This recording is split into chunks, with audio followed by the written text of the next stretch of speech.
नमस्कार। आज रेसिपी रे मु आपण मानक सहित शेयर करी भेज डाली रेसिपी। एटा ना नॉर्मल अपना को डाली भी नुहे कि डालमा भी नुहे।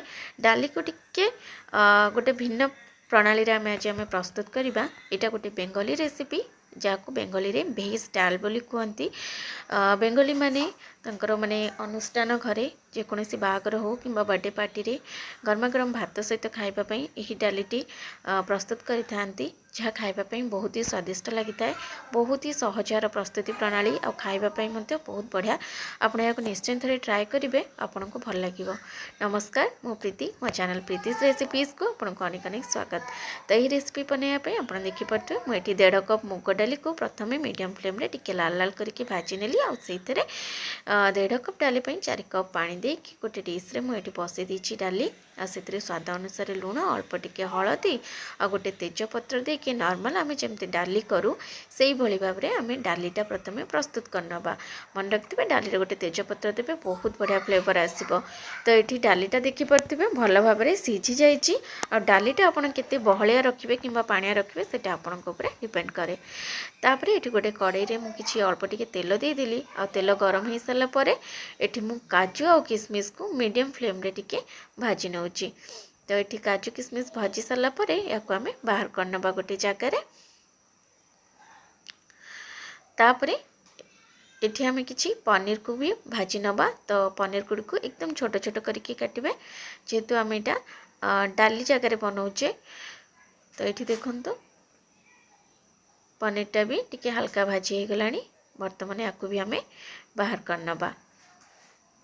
तापरे से तेल रे आम कि परिबा ऐड करवा। परिबा भितर मु नहीं कोबी, फूलकोबी नहीं, गाजर नहीं, आउ फ्रेश मटन नहीं, आपण बीन भी यूज करें। तो यही डाली रे जो भेज डालीटा आम प्रस्तुत करुचे ये सब परिबा ही व्यवहार करा जाए।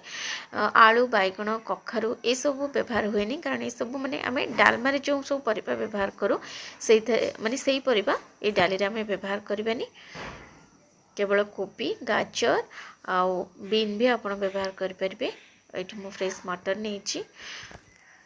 तो ये देखिपे परिबा गुड़िक प्राय माने 75% जमती सीझीज से भाई आपण को भाजबे।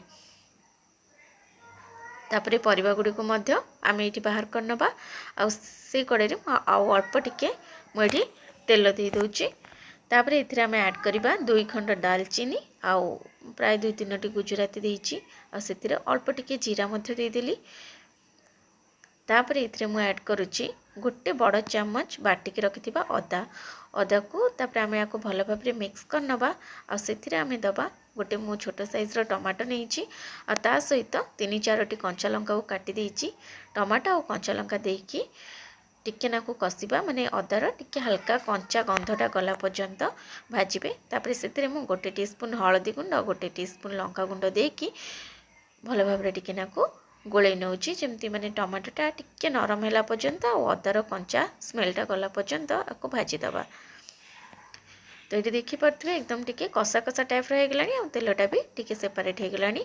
ये स्टेज रे आम भाजिकी रखिथिबा जो परिबा गुड़ी को देदेबा। आ प्राय 2 मिनिट मीडियम फ्लेम रे टिके एपट सेपट करके कोले नबा। तापरे ये परिबारे आम ऐड करबा लुण। तो ऑलरेडी मु डाली रे लुण पकेइथिली आ परिबा पई जेतिकी लुण दरकार से हिसाब रे आपण लुण देबे। तो मुझे 2 थर लुणर व्यवहार करछि, जहाद्वारा लुणटा एकदम परफेक्ट हम। तो ये मसला को अदा बटा सहित आम परिबा को गोले सारा पर सिझेकी रखिथिबा डाली को देदेबा। आउ भल भाव में एमती गोले नबा। जदि डालीटा आपन को बेसी बहलिया लगुच ताहले आपण पछरे टिके हल्का उषुम पानी भी दे पारिबे। तो ये टिके डालीटा मते टिके गाढ़ा गाढ़ा लगुला, माने बेसी टिके बहलिया लगुला। से मु एथिरे प्राय गोटे कप पानी को हल्का उषुम करके एठी मु दउची। तापर या आम टोटाली घोड़ाइबानी, कारण आम जो परिबा एथिरे ऐड करथिले सेटा 75% सीझी जाइछि। बस बिना घोड़े कि आम मीडियम फ्लेम रे टिके डालीटा को फुटे नबा। तो ये देखो डालीटा टिके फुटी आसलानी।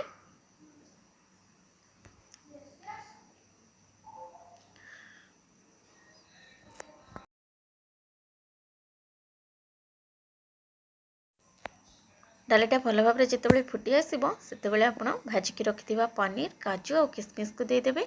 ता सहित गोटे छोट चामच ये चीनी ऐड करेंगे कारण ये डालीटा टिके हल्का हल्का मीठा लगी था। तापर आपको भल भाव गोले नवा।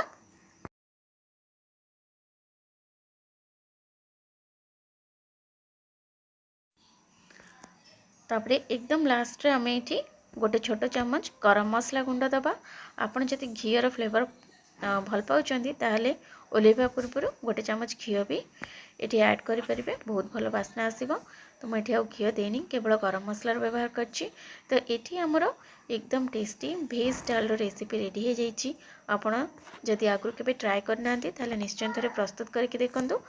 अरुआ भात सहित खास करके ये बहुत बढ़िया लगी था। आप निश्चय ट्राए करेंगे। रेसिपी भल लगे लाइक करेंगे, कमेंट करेंगे और सांग मान सहित गोटे शेयर करने को भूलें। और जदि भल लगे ताले चैनल को गोटे सब्सक्राइब निश्चय करेंगे। ताले नेक्स्ट आउ गोटे नुआ वीडियो रे आपण मान सहित देखा। नमस्कार, जय जगन्नाथ।